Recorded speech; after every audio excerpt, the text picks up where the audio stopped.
Selamat pagi. Assalamualaikum warahmatullahi wabarakatuh. Om Swastiastu, Namo Buddhaya. Salam kebajikan, Shalom, Salve, dan salam sejahtera buat kita sekalian. Perkenalkan, saya Dominikus Kopong Tony Aman SEMM dengan NIDN 000708837, dosen pada program studi manajemen Fakultas Ekonomi dan Bisnis Universitas Nusa Cendana Kupang. Saat ini saya dalam proses sertifikasi dosen yang diselenggarakan oleh Kementerian Pendidikan, Sains dan Teknologi tahun 2026. Di sini saya akan melakukan unjuk kerja tridharma perguruan tinggi khususnya pada bidang pengajaran. Pada kesempatan ini saya akan memaparkan mata kuliah yang saya ampu, yaitu mata kuliah manajemen pemasaran. Kode mata kuliah manajemen pemasaran adalah EBMAN 14301 dengan beban 3 SKS. Mata kuliah manajemen pemasaran dengan kode EBMAN 14301 adalah mata kuliah wajib dengan bobot 3 SKS. Adapun deskripsi dari mata kuliah ini yaitu membahas tentang dinamika kompetisi dalam bidang pemasaran, pengembangan strategis pemasaran secara fungsional, serta mengembangkan nilai-nilai strategis yang memberikan nilai tambah bagi konsumen, baik lokal maupun global secara terintegrasi. Mata kuliah ini ditekankan pada pembahasan mengenai konsep dasar badan ruang lingkup, implementasi strategi pemasaran dalam upaya mencapai pertumbuhan jangka panjang perusahaan. Capaian pembelajaran dari mata kuliah ini adalah yang pertama, menunjukkan sikap bertanggung jawab atas pekerjaan di bidang keahliannya secara mandiri. Yang kedua, mampu memahami dan mengimplementasikan teori manajemen dalam mengelola setiap bentuk organisasi secara efektif efisien. Yang berikut, mampu beradaptasi terhadap konteks permasalahan manajemen yang dihadapi dengan baik. Yang terakhir, mampu mengembangkan ide usaha dalam lingkungan bisnis global secara kreatif. Untuk capaian pembelajaran mata kuliah, mahasiswa diharapkan memenuhi beberapa poin berikut. Yang pertama, mampu memahami arah strategi pemasaran modern, konsep dasar manajemen pemasaran.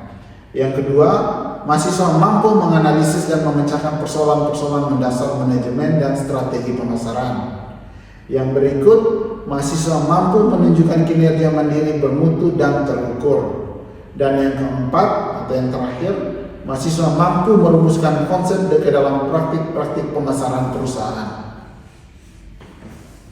Mata kuliah manajemen pemasaran terbagi dalam 16 pertemuan, di mana 14 pertemuan untuk penyampaian materi, sedangkan 2 pertemuan untuk ujian tengah semester dan ujian akhir semester.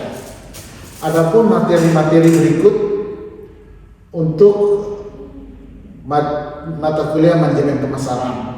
Yang pertama, mendefinisikan pemasaran abad 21. Yang kedua, mengembangkan strategi dan rencana pemasaran.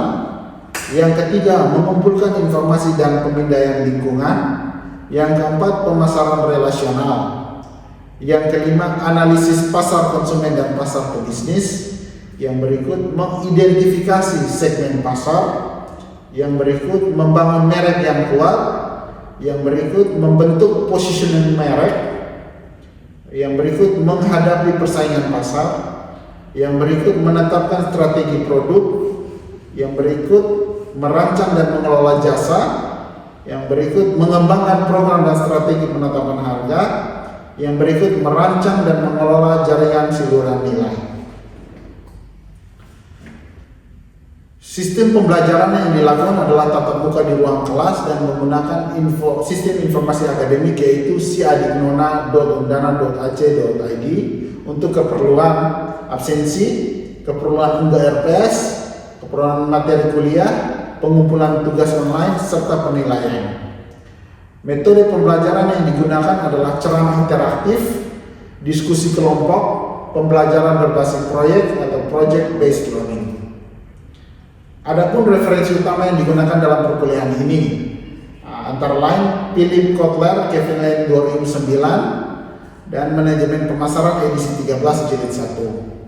Selain referensi utama dan referensi pendukung yang itu adalah Kotler dan Keller, Marketing Manajemen 2014 dan Michael A. Porter.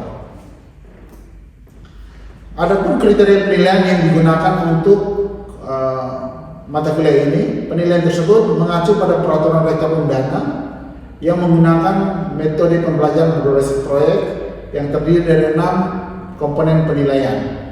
Yang pertama, tugas individu atau kelompok sebesar 10%, kuis sebesar 10%, ujian tengah semester sebesar 15%, ujian akhir semester 15%, hasil proyek 25%, dan aktivitas partisipatif 25%.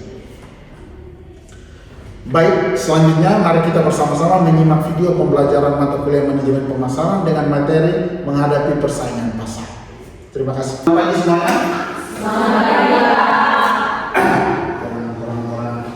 Selamat pagi. Selamat pagi, Pak. Terima kasih semuanya. Pada pagi hari ini kita bertemu lagi untuk bertemu pada mata kuliah Manajemen Pemasaran. Oke. Tetapi sebelum mulai, sebagai orang yang beriman, kita perlu bersyukur bahwa kita sudah dipertemukan kembali untuk kuliah ini. Oleh karena itu saya ambil waktu sedikit untuk kita berdoa supaya dengan kepercayaan masing-masing sebelum kita memulai kuliah pada hari ini. Kesempatan berdoa dengan silakan.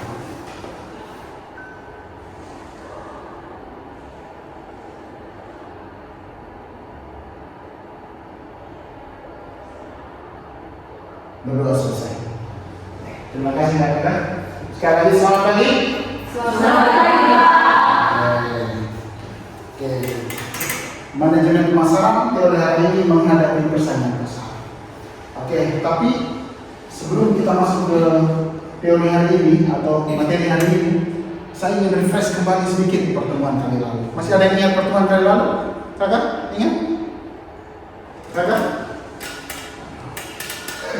Masih ingat ya? Lupa? Oke, saya refresh ya supaya kita kembali di sana. Oke. Materi awal adalah positioning brand atau merek, posisi merek. Kenapa ini menjadi penting untuk kita refresh? Kenapa? Ada yang tahu? Coba diingat kembali. Kenapa? Kali lalu itu kenapa? Kenapa posisi brand atau posisi merek itu penting? Nah, kenapa penting? Karena perusahaan-perusahaan itu mencoba untuk bahwa merek itu berada pada posisi yang jelas, unik, dan melekat di benak para konsumen. Tujuannya satu, sustainable competitive advantage, keunggulan kompetitif yang berkelanjutan. Jadi orang kalau ngomong kenapa penting branding, posisi branding itu penting? Karena apa? Keunggulan kompetitif yang berkelanjutan yang dikejar oleh perusahaan. Ya teman-teman, clear ya? Sekarang refresh lagi supaya kita mengecek masih ingat tidak pertemuan kemarin. Oke. Berita adalah penekanan pada materi kali ini. Oke, berikut kita masuk kepada materi hari ini menghadapi persaingan pasar. Oke, tapi sebelum itu saya akan kasih dulu materi hari ini yang melalui gambar ini. Nanti kakak teman-teman silakan menanggapi. Oke, ada yang tahu gambar apa? Ya? Pepsi dan Cola itu apa? Minuman apa? Oke, sekarang tanpa memberikan petunjuk, silahkan pilih. Siapa yang pilih Pepsi, siapa yang pilih Coca-Cola? Yang pertama saya tunjuk, saya akan sebut dan silahkan angkat tangan. Yang pilih Pepsi, tetap dia bisa pilih dua-dua ya. Terlalu pilih Pepsi, angkat tangan. Oke, kan ada teman-teman, angkat tangan. Oke, satu Pepsi, yang lain berarti satu tapi tidak berarti kalah. Alasan cara pilih Pepsi kenapa? Lebih enak ya. Kalau yang sisanya kenapa pilih Coca-Cola? Karena Coca-Cola dibanding Pepsi yang lebih terkenal Coca-Cola dan sebelumnya belum pernah rasa minuman Pepsi. Oh, jadi karena lebih terkenal, Ya. terus tidak mengetahui tentang Pepsi. Kalau kakak, alasannya? Kalau untuk saya lebih ke kalau lebih dihadirkan pada saat tradisi keluarga. Oh, sudah sampai melekat ya? Ke Iya. tradisi keluarga kakak? Iya, maksudnya pada secara mahal. Oh, selalu ada. Oh, jadi melekat. Iya. Makanya pilih itu. Oke. Make sense. Oke. Ini kenapa saya sebut ini? Saya tuliskan bahwa karena materi hari ini adalah tentang market leader dan market challenger. Ya, Coca-Cola sebagai market leader, Pepsi sebagai penantang atau market challenger. Oke? Itu warnanya ya. Biar tahu dulu. Ada gambar atau ini hari ini mau bahas apa nih, Pak? Setidaknya sudah tahu. Oke. Yang berikut kita pada pengertian kekuatan kompetitif dalam persaingan. Ada yang tahu kompetitif itu apa? Arti kata kompetitif? Jangan tahu. Angkat tangan. Kompetitif itu persaingan. Oke, yang lain? Ada selain persaingan? Oke. Faktor-faktor atau itu adalah faktor-faktor yang mempengaruhi kemampuan perusahaan untuk memperoleh dan mempertahankan keunggulan bersaing di dalam suatu industri. Jadi dia harus mempertahankan, memperoleh dan mempertahankan dia punya keunggulan. Karena di saat itu related ke profit, ya, ke laba. Oke, ada 5 kekuatan kompetitif, 5 forces of competitive oleh Porter. Yang pertama, persaingan antara perusahaan yang sudah ada. Jadi dalam suatu industri banyak perusahaan yang sama. Nah, kalau makin banyak perusahaan, otomatis margin labanya akan semakin tertekan, makin banyak pesaing. Contoh dalam satu daerah, lokasi contoh kita di satu daerah ini ada berapa banyak warung. Semakin banyak warung, keuntungan warung makin berkurang kan? Kecuali di sini cuma 1 warung atau 2 warung. Jadi bisa paham ya dalam satu industri. Jadi baik industri apapun, otomotif, handphone, mobil, rumah, semakin banyak pemain, semakin banyak profitnya itu semakin tertekan. Oleh karena itu perusahaan harus secara jalan untuk unggul. Unggul untuk apa? Ya, cara memperoleh dan mempertahankan. Mulai relate ya teman-teman? Mulai paham? Oke, yang berikut ancaman pendatang baru. Nah, pertama, coba contoh tadi, warung satu saja di FEB. Tiba-tiba di FEB ada 2 warung lagi. Otomatis warung yang pertama, kita tidak bicara warung musik. Maksudnya contoh ya, yang bahwa yang adanya pendatang baru kembali lagi profitnya yang dikejar. Oleh karena itu dia dipaksa untuk unggul. Unggulnya bagaimana? Berpikir, student loyalitas pangannya dibentuk, diversifikasi produknya dibuat, inovasinya dikejar, ya semuanya itu apa? Unggul. Unggul berarti relenya mana? Iya, ujung-ujungnya hidup. Lebih sedih. Oke. Yang berikut ancaman produk jasa pengganti substitusi. Jadi seperti selama ini opsi untuk makan minum di sini terbatas. Tetapi kalau semakin banyak orang yang datang, dia tidak menjual nasi kuning saja contohnya, tapi dia menjual bakso, mie. Akhirnya sama-sama makan, kan sama-sama mengenyangkan. Sekali lagi yang ditekan apa? Kalau misalkan margin profitnya. Oke, jadi ada kekuatan-kekuatan yang bisa merubah orang untuk memperoleh atau mempertahankan keunggulan kompetitif. Yang berikut kekuatan tawar beli kembali semakin banyak. Jadi semakin banyak dia mau kemana saja kan bisa. Iya kan? Di situ orang pas nggak bisa ke sana dan sebaliknya. Oke? Sekali lagi karena itu marginnya terganggu, margin profitnya terganggu, dia harus menciptakan sesuatu yang kompetitif, unggul. Nah, orang yang ke warung A, itu yang ada di sana, di warung B tidak ada. Sudah mulai lihat ya? Yang terakhir kekuatan tawar masuk. Oke? Karena juga kenanya pada profit. Oke. Sebelum kita lanjut ada yang mau ditanyakan tentang 5. Oke kakak Tika ya. Iya. Silakan kakak. Saya mau bertanya terkait ancaman produk pengganti.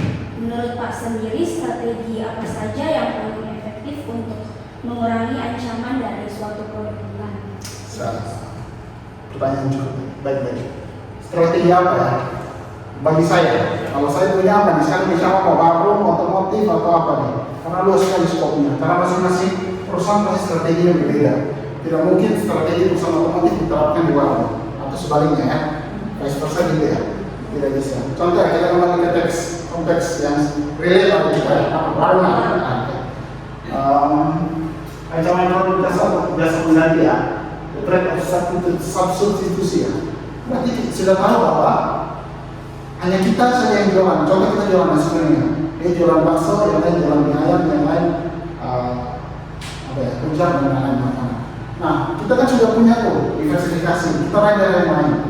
Kalau dari saya, kita memperkuat apa yang sudah kita punya. Ya. Contoh kalau kita jualan nasi goreng, ya yang pasti higienitasnya kita tingkatkan. Ya. Karena kan tidak mau jual orang semangat langsung ke UGD. Yang kedua, ramah sama pelanggan. Yang ketiga, ada fitur-fitur khusus. Hari Jumat kakak ada nasi kuning daging sapi. Ya seperti itu. Ada fitur-fitur tambahan yang kita buat. Tentunya, walaupun margin profitnya berkurang, tetapi loyalitas pelanggan tetap ada. Jadi memang itu harus dilakukan. Bukan untuk survive saja, tapi memperoleh dan mempertahankan. Ya. Jadi tapi untuk tiap konteks usaha berbeda. Tapi kalau kita ambil konteks yang paling relate kita yang di sini yang bisa kita pahami yang seperti itu. Terima kasih ya. Oke, kita berikut. Kita masuk ke competitive analysis. Adalah proses mengidentifikasi, mengevaluasi dan memahami kekuatan, kelemahan, strategi serta perilaku pesaing agar perusahaan mampu mengambil keputusan yang tepat. Kita harus tahu kelebihan kita, kelemahan kita, peluang kita, ancaman kita. Demikian juga kita harus lihat di pesaing kita juga seperti itu. Dengan begitu kita bisa membuat keputusan yang jadi contoh di pusat perbelanjaan di Lipo, kamu juga mau buka kios, jangan buka dekat-dekat Lipo. Maksudnya karena di situ sudah ada semua. Jadi kita lihat kekurangan kita, kelebihan kita di mana. Mungkin kita ke area yang lebih jauh. Gitu. Jadi dengan begitu kita bisa melihat potensi kita, peluang kita di mana, ancaman. Ya, oke. Berikut. Kita mengidentifikasi pesaing. Nah ini penting. Pesaing langsung dan pesaing tidak langsung. Teman-teman ada yang bisa bantu definisikan atau ada yang tahu pesaing langsung dan tidak langsung? Kakak, silakan dengan kakak siapa? Celia. Kakak Celia, silakan kakak Celia.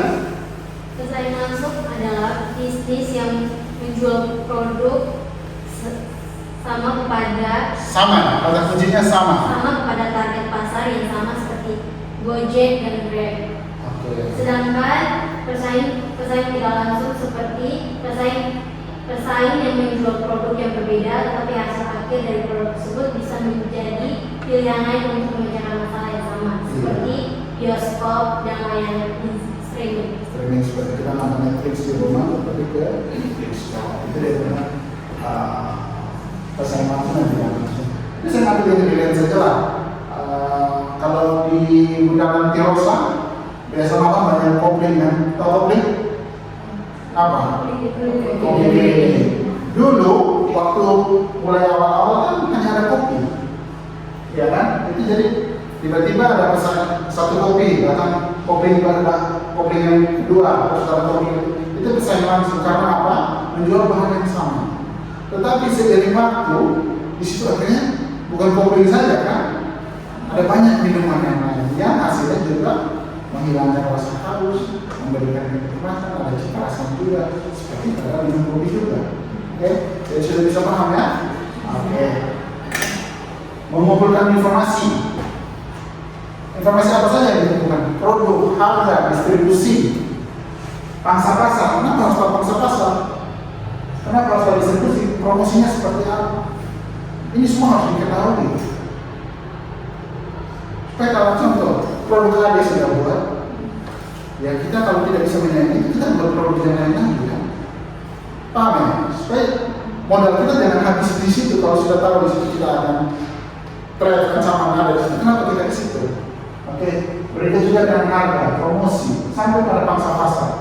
Tahu kalau di sini warung di sini ya pangsa pasarnya mahasiswa, harganya harus mahasiswa. Iya kan? Tidak bisa kayak jualan ST 190.000 seperti di Indonesia kan tidak bisa. Kalau di sini ya harga mahasiswa 5.000, 10.000 yang affordable, yang mampu dijual mahasiswa. Ada gambaran ada anak-anak semuanya? Ada. Siap. Terus menganalisis kekuasaan dan kelemahan pesaing, memprediksi strategi pesaing. Nah, ini memprediksi. Nanti di berikutnya saya akan berikan tugas. Oke. Menyusun strategi perusahaan.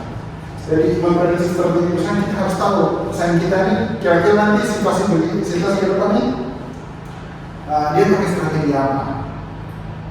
Nah kalau kita bisa memprediksi strategi tersebut, kita bisa mengintervensi. Nah kalau kita bisa mengintervensi, berarti kita bisa menghubungi dia.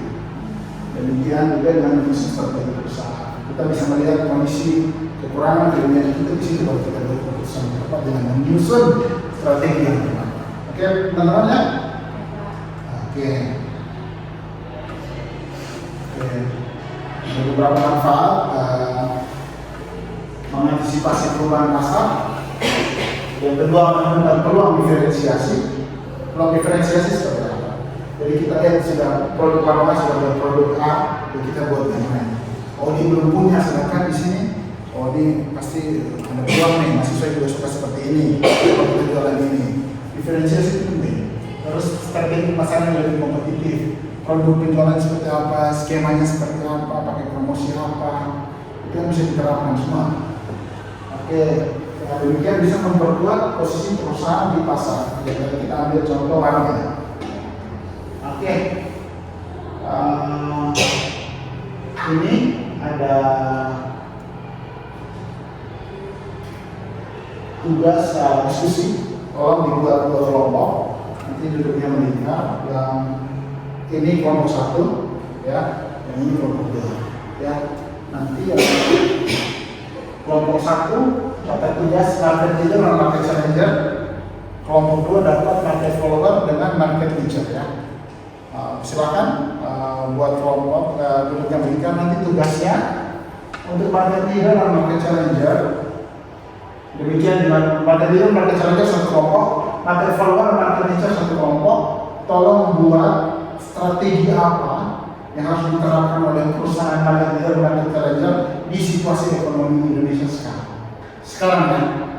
Tahu situasi ekonomi Indonesia sekarang ya, agak fluktuatif.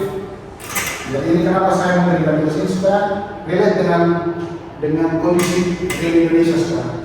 Oke. Silakan saya kasih waktu 10 menit. Silakan kursinya ya bangun kursinya.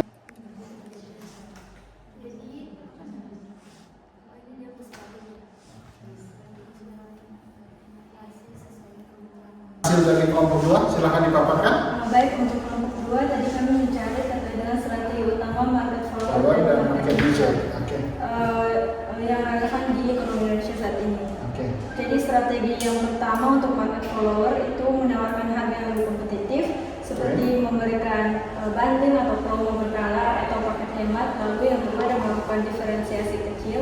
Lalu yang ketiga ada memanfaatkan pemasaran digital seperti media sosial, marketplace, influencer dan sebagainya. Influencer. Oke. Lalu yang keempat ada meningkatkan efisiensi operasional seperti menekan biaya produksi dan distribusi agar tetap kompetitif. Lalu yang kelima ada mengikuti tren pasar dengan cepat seperti tren produk atau tren teknologi yang mengikuti preferensi konsumen yang sudah berhasil di pasar. Contoh market follower yaitu seperti Migacuan. Migacuan di sini dia mengikuti tren seperti memanfaatkan tren makanan pedas yang sebelumnya dipopulerkan berbagai macam pedas lainnya. Lalu dia juga mengadopsi konsep restoran modern dengan harga yang terjangkau. Strategi yang dipakai yaitu harganya murah sekitar 10.000 sampai 20.000-an, lalu menu sederhana tapi banyak variasi level pedasnya. Lalu memilih lokasi yang strategis seperti kalau di Kupang saat ini di Osaka dan di Wajalaran Metik. Lalu strategi market niche sendiri, strategi yang relevan di Indonesia saat ini yaitu fokus pada segmen pasar spesifik. Lalu yang kedua, memberikan produk yang sangat sesuai kebutuhan pelanggan. Lalu yang ketiga, membangun hubungan pelanggan yang kuat seperti memberikan pelayanan personal, respon cepat, dan program loyalitas. Lalu yang keempat, ada mengutamakan kualitas dibanding kuantitas. Dan yang kelima, mengembangkan komunitas. Contohnya seperti memanfaatkan media sosial dan komunitas untuk membangun loyalitas pelanggan. Untuk contoh dari market niche sendiri, contohnya ada brand Eiger. Ya, Eiger. Itu dia kayak semacam pecinta kegiatan outdoor seperti hiking, camping, dan pendakian. Dia kan memberikan produk seperti itu. Strateginya yaitu produk khusus aktivitas alam atau membangun komunitas pendaki dan juga menawarkan kelengkapan sesuai dengan kondisi alam Indonesia. Terima kasih. Sekian dari Oke, terima kasih hasil diskusi yang sangat baik. Ternyata teman-teman memiliki pola pikir yang luas ya, dan itu terpapar dan terlihat referensi dari hasil diskusinya. Hasil diskusinya sudah sangat baik, tetapi overall ini adalah strategi utama yang sudah saya paparkan. Yang akan dipaparkan, pertama untuk market leader, strategi utamanya apa? Mempertahankan, maintain posisinya. Terus apa yang dilakukan? Inovasi produk.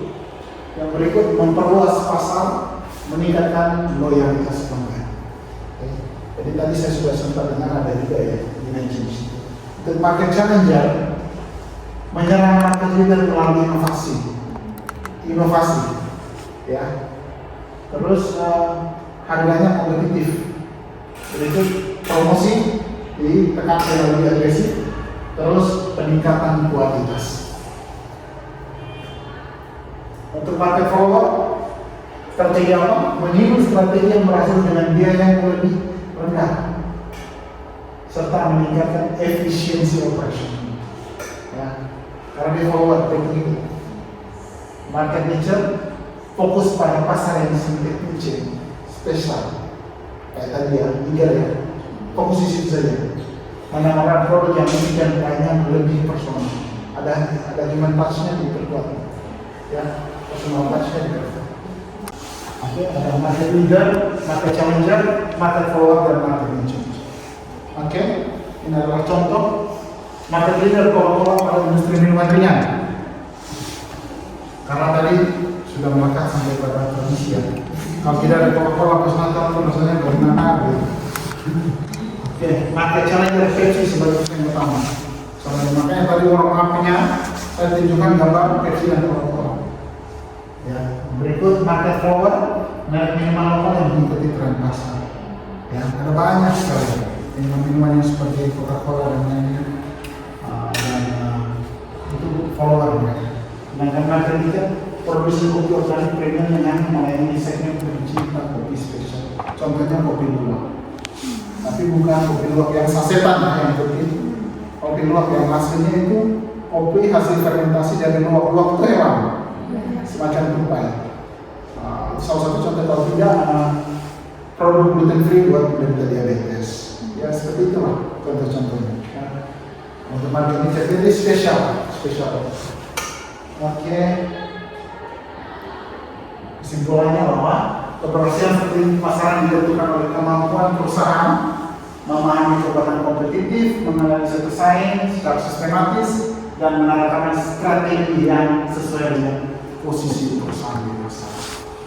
Terima kasih untuk kuliah kali ini. Untuk tugas akan saya upload di WA Group, sedangkan nanti di hari ini bisa diakses di Siadinona. Oke? Sekali lagi terima kasih untuk hadirannya hari ini. Sampai jumpa di pertemuan berikutnya dan salam sehat. Terima kasih.